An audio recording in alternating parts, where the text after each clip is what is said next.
So this is a video for Buick Encores.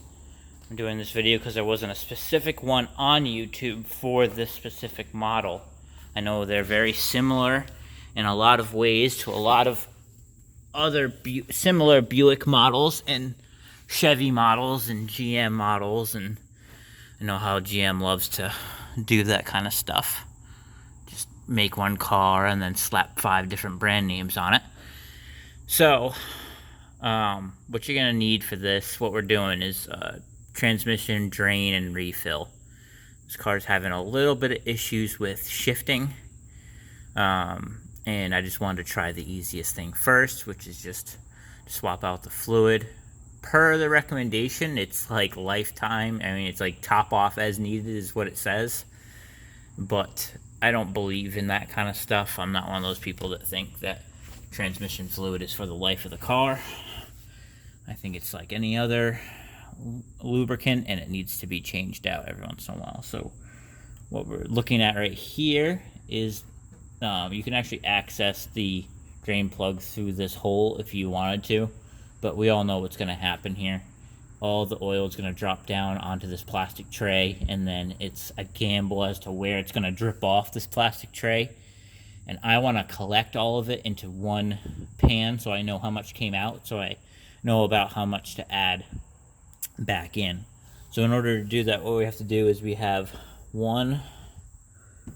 two 10mm bolts on the front of this plastic tray, and then I see some of these plastic push pin clips. There's 1, 2, 3, 4, and I also see, looks like maybe an 8mm bolt right there. That side doesn't have one, so I think what I'm going to do is leave that one in and just drop all these down and pivot it on that point.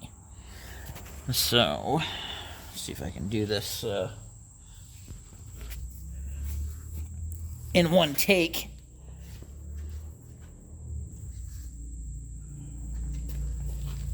Where did I put my drill?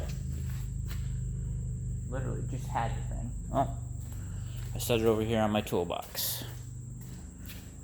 You get to see my messy garage and my half taken apart FC. Alright, so let me just set this up right here so you guys can kind of see what I'm doing. Can you kind of see what I'm doing from there?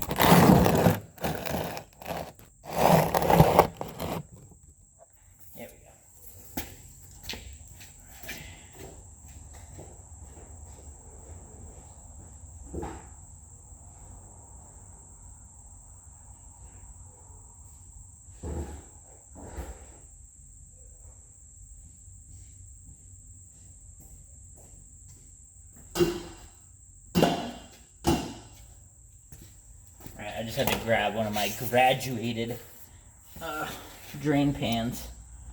So yeah, right up here. There's one. There's 2. And if you don't already have a set of these, I highly recommend that you get one. These are specifically designed for removing these push pin clips without destroying them. Now sometimes there's nothing you're going to do, you're still going to destroy them, especially if they've been on there for a while and they find a way, even though they're plastic, to just glue in place sometimes. But even when they are pretty sticky like that, I find that this tool can still remove them. So I highly recommend you get yourself a pair.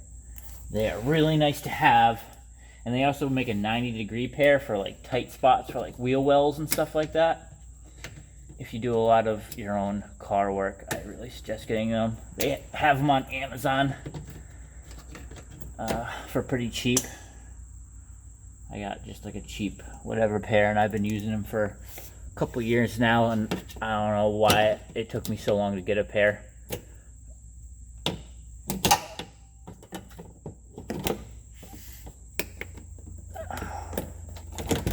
Alright, so that's what, 4 plastic push pins, 2 bolts, and this whole thing comes off, and then you can pivot it on that one that you didn't remove, and then you have free access to that. The drain plug is an 11 millimeter, if I haven't said that already. Don't put a 12 on it. You'll be very sad and sorry. It's an 11. Ooh, and I missed a little bit. And that is very dark. That is probably why we're having some issues. I'll give you guys a better look at that. And then I gotta clean up a little bit. Didn't really have the drain pan exactly where it needed to be. Got my gun a little bit too, but see how dark that is? See how, like, that is like completely opaque.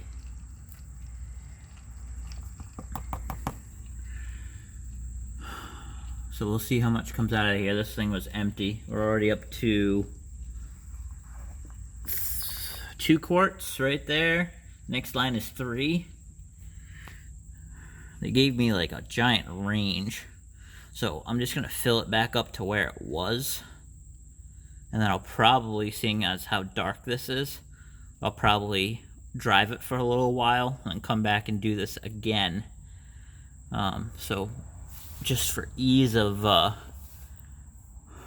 doing that, I probably will remove that 1 bolt and fully remove that plastic tray, and I'll put it all back on when I'm done at the end of the whole job.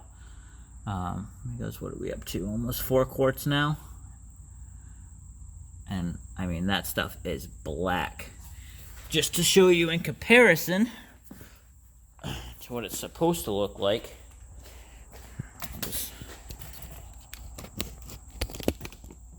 I'll just leave you here for a second.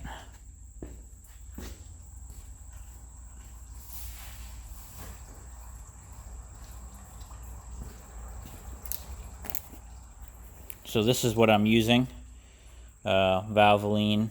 It is Dextron and Mercon and all that other stuff, GM vehicle compliant. But to give you guys an idea, I mean, look at that. It's clear, it's, you know, red, you can see through it. And then if I just, now this is very scientific, but compared to the fluid that's coming out of there, you can just see right there that, you know, this obviously has a lot of contaminants in it. This is what is running through all your clutch material, your clutch packs, your valve body, your solenoids. You know, everything that requires lubrication has all this fine material in it that can bind and cause issues. So we're going to get all that, as much of that out of there as possible, and see if it acts a little bit better. What it's doing is, and this might help you guys if you're having the same issue, what it's doing is it's, if you're going up a hill, especially on the highway, if you're going up any hill and the car is under load to try to get up that hill, it just hangs in that gear instead of shifting to the next one.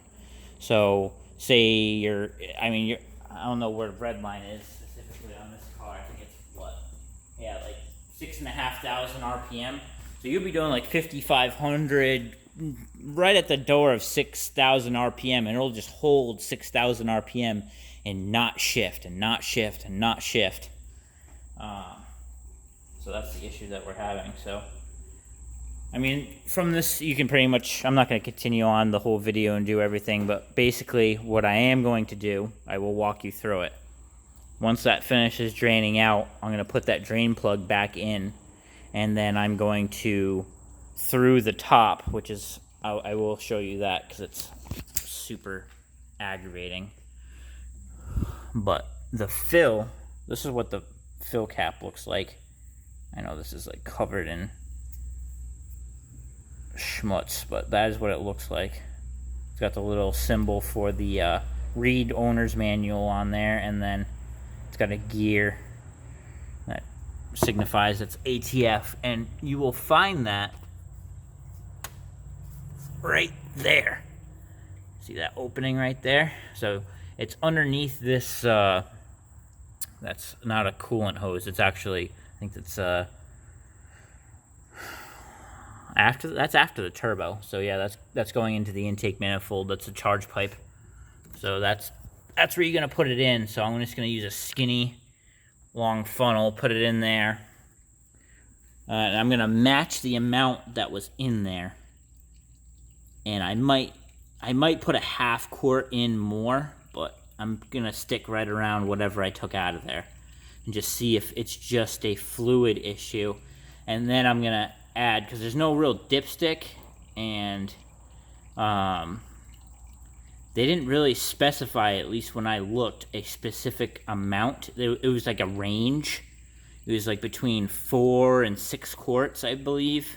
I can look it up and show you, but there was like a range. So as long as you're within that range, I think you should be good.